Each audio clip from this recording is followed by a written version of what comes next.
Bem-vindos ao Mercado Criativo. Como é que está, Aplausos? Encantado de estar aqui contigo neste cenário, neste programa que tem norteado um pouco aquilo que é a produção cultural e todo o cenário que tem a dar a acontecer, não só ao nível da cidade, mas ao nível do país. E queria só dar aqui um pequeno beliscar de olhos, porque abriste agora o programa com Maputo em Cena.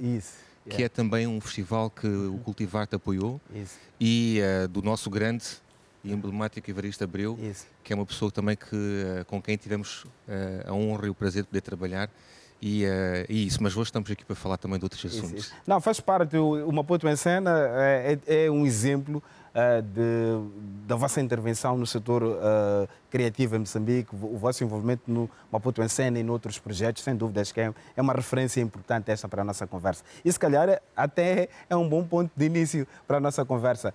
Como é que olhas o impacto das várias estratégias do Cultivarte dentro daquilo que é a vossa missão e visão? Estão satisfeitos com o nível de impacto das ações desenvolvidas para profissionalizar e fortalecer o setor cultural e criativo em Moçambique? É o seguinte, David, eu seria uma pessoa suspeita em fazer uma análise agora sim daquilo que é o nosso impacto. Então o que eu vos proponho é falarmos do impacto do ponto de vista dos participantes que vêm trabalhando connosco e o que é que eles vêm nos dizendo ao longo destes 3 anos que estamos a implementar o Cultivarte. E a primeira coisa que sobressai é a colaboração. É este espírito que o Cultivarte e outros programas também, antes do Cultivarte, teve o Procultura, o Sound Connect Fund, e acho que é importante dizer que antes destes programas todos existiam todos nós, todos vocês. A cultura é uma atividade que sempre esteve aqui. O Cultivarte, quando terminar, vocês continuarão aqui.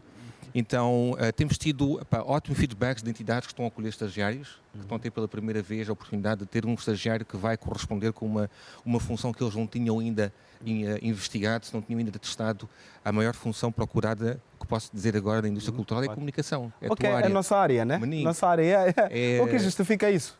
Então, dentro daquilo eu estava hoje mesmo a dizer ao meu colega Hélio, se nós considerarmos a indústria cultural como produtores de conteúdos, né, e provedores de serviços e de produtos que têm a ver com cinema, com literatura, com teatro, com artes performativas, nenhuma destas pessoas, apesar de todos comunicarem, né, através da arte com todos vocês, com o público, eles não têm um profissional de comunicação a trabalhar com eles. Uma estrutura profissional. Eles é que fazem a comunicação do seu próprio trabalho. Então é uma questão mesmo de desenvolvimento também económico e portanto, quando surge esta oportunidade de estágios, a primeira pessoa que eles procuram é alguém que possa finalmente retirar esta tarefa das mãos deles, né? e ter alguém que especializado. É uma necessidade que está aí viva e ainda bem que há uma solução e o mercado também tem essa oferta, não é? É um bom indicador. Mas também uma outra pergunta que eu acho que é muito importante. Uma das grandes reflexões quando pensamos de acesso a projetos que fortalecem o setor é a centralização para Maputo e o Cultivarte está a atuar um pouco por todo o país. Quais são os aspectos que têm estado a pesar para uma abordagem inclusiva, mas que compreende as dinâmicas que são diferentes de cada ponto do país? A dinâmica, a velocidade de Maputo é diferente das outras províncias e cidades moçambicanas. Nesse sentido, que aspectos vocês têm em conta para poder estabelecer um ponto de equilíbrio? A primeira coisa acho que é importante fazer é assumirmos um papel de mobilidade, um papel de conexão entre províncias, entre cidades, entre profissionais que neste momento estão a começar a conhecer-se ou a desenvolver atividades juntos, colaborações através de programas como o Cultivarte. Eu acho que é importante notar uma diferença, David.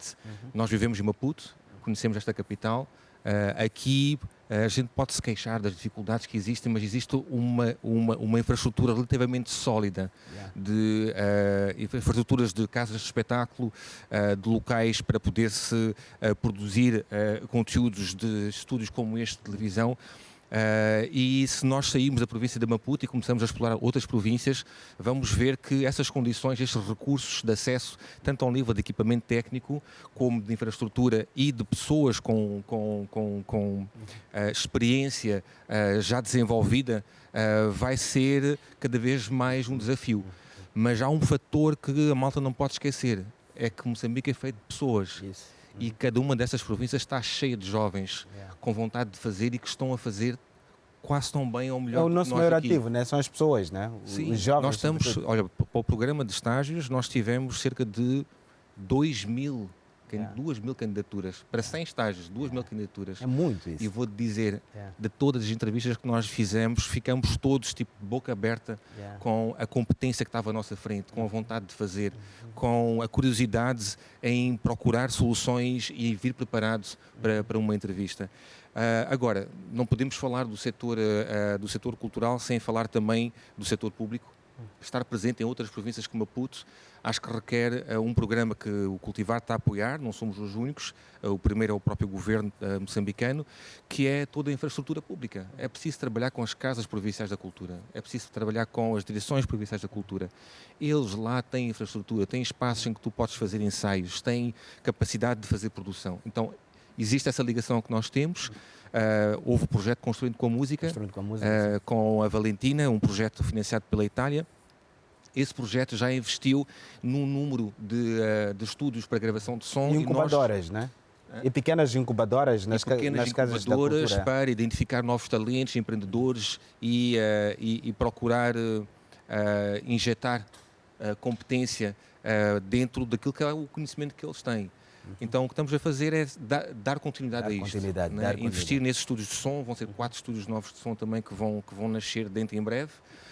A capacitação que está a decorrer neste momento com o Ministério da Educação e Cultura para técnicos provinciais da cultura e o assunto que vamos daqui a bocado também falar, que é levar o que nós mais precisamos, que é o financiamento. O financiamento, as subvenções. E é justamente por aqui, não é? Que vamos continuar a nossa conversa, o capítulo mais importante. Como é que definem o programa de subvenções do Cultivar? Como é que ele funciona? Então, o programa de subvenções do Cultivar é diferente do programa do Procultura. Okay? O Procultura foi desenhado e dedicado só para subvenções no PALOP TL Timor-Leste. O programa do Cultivar-te é um programa que oferece um pacote transversal e complementar de uma série de atividades. Vou chegar já às subvenções, David, mas para chegar às subvenções é preciso saber fazer um bom business plan. Okay. É preciso entender de leis e de impostos em Moçambique. É preciso perceber que recursos é que eu preciso para desenvolver um projeto. Okay. É preciso saber escrever um projeto. Não basta a ideia, é preciso fazer um orçamento para esse projeto poder acontecer. Então a ideia, que é o que nós temos ideias e temos capacidades, atenção. Agora falta-nos uma ferramenta que não foi usada até agora, ou desenvolvida até agora no setor cultural, mas que já há uns anos para cá está-se a desenvolver, que é a captação de recursos. É uma coisa que pessoas profissionais como o Rufus Makulove, que vêm, são tipo os ponta de lança, né, daqueles que estão a formar. Já tem uma larga experiência, né? Então, o financiamento ele deve ser, nós vemos o financiamento como um instrumento que deve ser adaptado a uma realidade, não só de um país, mas também de uma economia de um setor. E de um setor. E estamos a falar da indústria cultural e criativa, David. Sabes bem que ela incorpora desde a literatura ao cinema, as artes performativas, as artes visuais, ao design, a televisão, a rádio, tudo isto faz parte das indústrias culturais e criativas. Então nós tínhamos que ver que mecanismos de financiamento poderiam ser acessíveis para este conjunto de ajustar a isso, né? Exatamente. Ok, e o grande dilema é esse, não é? Sim, responder a uma chamada, responder a um conjunto de termos de referência, ou editais, ou edital no caso, e seguir normas, regras de jogo, que essas normas não avaliam exclusivamente a ideia, avaliam todo um conjunto de elementos que são chamados nesses termos de referência durante as chamadas para a apresentação de candidaturas. Houve um ajuste, uma espécie de se ajustar-se esses critérios ao nosso setor, ao setor cultural e criativo, onde, conforme muito bem disseste, Pablo, há também um desafio muito grande do ponto de vista de recursos humanos, pessoas altamente preparadas para responder a esse rigor, a essas exigências para um projeto que se confunde às vezes com uma tese de doutoramento. Enfim, eu queria perceber um pouco isto, porque acho que essa é uma pergunta também muito comum no setor. Quais são os requisitos? Basta a minha ideia, como é que eu escrevo? O que vai ser avaliado? É apenas a ideia ou é a forma como nós vamos escrever o projeto? Isso é a pergunta existencial do financiamento para o setor cultural e eu partilho com todos vocês o financiamento através de mecanismos da União Europeia, e existem outros, é um bicho de 7 cabeças, logo à partida, mas quer dizer que nós também temos que nos preparar a lidar com esse mecanismo. A linguagem do doador. É importante também dizer que o doador está à escuta. Através do Cultivarte, nós tivemos tanto a Expertise France, que é a agência com a qual trabalho, que está a implementar o projeto Cultivarte, como a própria União Europeia e a orientação do Ministério da Educação e Cultura, que foi o primeiro desafio que nos foi dado, foi como simplificar os critérios, como simplificar o mecanismo de acesso ao financiamento. Exatamente. Então a primeira coisa foi, por exemplo, o lote 2, que é aquele lote maior que já terminou, era um lote que tinha todo um procedimento mais pesado. Era preciso de providenciar um conjunto de documentos, desde de relatórios, a certidões de quitação do INSS, um formulário relativamente complexo para preencher, para poder apresentar o seu projeto, em que, em grosso, o formulário vai sempre pegar elementos-chave que são qual é o impacto que tu queres gerar, né, no teu setor, ou na tua área, ou na tua empresa, ou para o teu beneficiário. Para esse impacto, quais são os objetivos que tu achas que tens que atingir para o impacto poder acontecer? Um documento coerente, é? Sim, bastante tem coerente. um caminho. E se tu passares os objetivos, para atender os objetivos tens de ter resultados. Isso. Os resultados é que vão demonstrar que tu alcançaste de forma qualitativa ou quantitativa os objetivos que tu desenhaste. Mas para tu chegares a resultados tens que ter atividades, que é o que vai acontecer realmente. E essas atividades, para acontecerem, isto todo desconstruir aquilo que vocês todos agora vão ter que começar a preparar nos próximos dias para se candidatar a este fundo que vamos agora anunciar. Portanto, para vocês definirem as atividades, vocês têm que saber quais são os recursos que precisam. Exato. São pessoas, são espaços, são equipamentos técnicos, é tempo. Tudo isto vai ter que ser contabilizado, vai ter que ser milimetricamente medido para que, quando vocês receberem o vosso fundo, não corra mal o projeto. Vocês não descubram que eu queria fazer uma residência para uma peça de teatro. Ouvimos agora falar a Rita Couto da oficina de teatro. Queres fazer uma residência para uma peça de teatro e tu calculaste um mês de ensaio. Okay? Mais um conjunto de 20 mil meticais para figurinos e um conjunto de 50 mil meticais para um espaço, mais o lanche para eles poderem fazer isto, mais alguns equipamentos. E de repente descobres que afinal são 2 meses de ensaio. E esqueces que tinhas que ter o subsídio de transporte para que os atores possam vir ensaiar. Exatamente. E que deviam ter uma água também. Né? E que no dia do espetáculo, se calhar, vais querer fazer uma cena mais tchan. Né? Tipo, vais querer ter um pacote precisas de uma luz, maior no precisas palco. de um melhor isso tudo set. também custa. Então, o convite para vocês que vão agora começar a escrever o vosso projeto é façam esse TPC. Não há nada de mal em investir um pouco de tempo em pegar a ideia e ver qual é o impacto que queremos criar. Para chegar a esse impacto, qual é o objetivo e depois o resultado, as atividades, e quando chegarmos a atividades, pôr isto aqui em recursos, em pessoas, em materiais, e não percam a oportunidade mesmo de detalhar o máximo possível tudo aquilo que vocês vão precisar.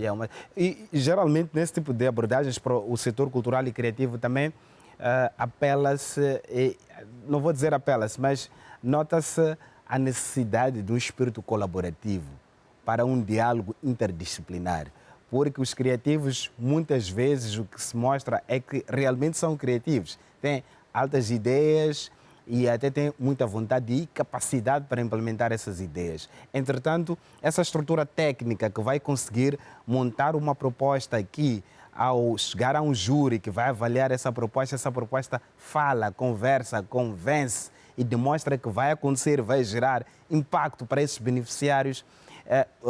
O setor, infelizmente, ainda tem essa escassez de recursos humanos prontos para isso. Eu queria que falasse sobre isto. Que recomendações e caminhos indicam para esse criativo que já tem todo este conjunto de vantagens, entretanto, lhe falta o essencial, que é construir um documento e entregá-lo. É verdade que agora já existe IA. É o seguinte, o ideal era cada um de nós poder trabalhar com alguém que sabe... Um especialista, etc. Pois, porque da mesma forma, se eu fizer teatro, né, se eu for fazer uma produção de teatro, não foi eu subir no palco. Vou convidar o Horácio Guiamba ou a Sufaida, porque são pessoas que dominam, sabem interpretar um personagem. Portanto, acho que o ideal era buscar alguém que vai saber, mas obviamente que isso pode ter uma condição, pode ter um custo, e é uma questão também de tempo. Portanto, eu diria que no caso do Cultivarte, nós começamos com uma coisa muito simples. Para qualquer mecanismo, agora estamos a falar das subvenções do lote 1. O lote 1 são subvenções de 5.000 euros que estão disponíveis a qualquer entidade moçambicana registada, portanto, aqui em Moçambique. Pois, uma associação, uma empresa. Exatamente, uma fundação, uma ONG, desde que esteja constituída legalmente em Moçambique há pelo menos um ano. Okay? Os outros fundos requerem uma antiguidade maior, de 3 a mais anos. O lote 1 pede apenas um ano. Além desse ano de atividade, o que nós vamos pedir é esse documento comprovativo, o alvará, o início de atividade, e esse formulário. E para o formulário, nós, ao lançarmos a subvenção, já fazemos uma sessão de informação.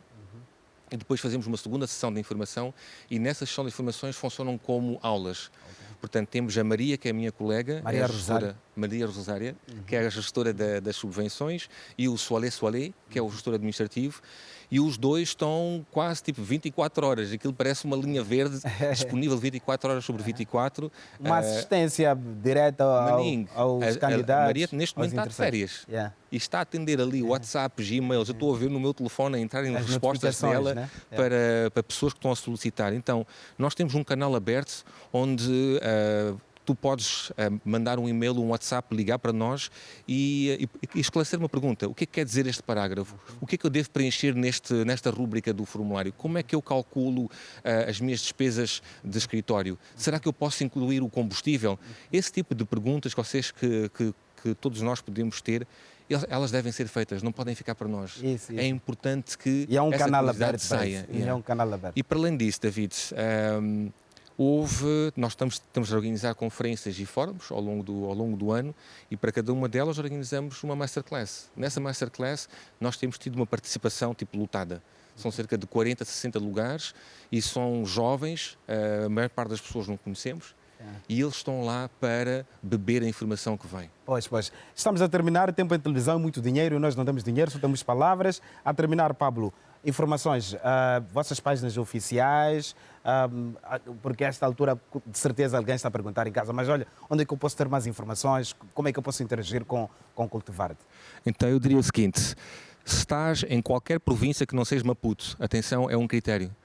Esta subvenção, para dar oportunidade àqueles que estão fora da província de Maputo, todas as outras 10 províncias, vocês podem seguir a nossa página Cultivarte, Moçambique, no Instagram, no Facebook.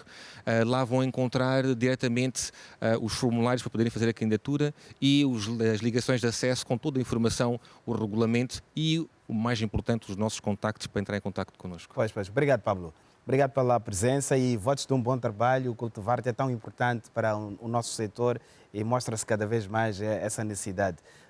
Agora acompanhe-nos aquele Mani que celebrou com pompa e circunstância os 84 anos de elevação à categoria de cidade e o famoso carnaval que Quelimane marcou essas celebrações. Vamos ao resumo.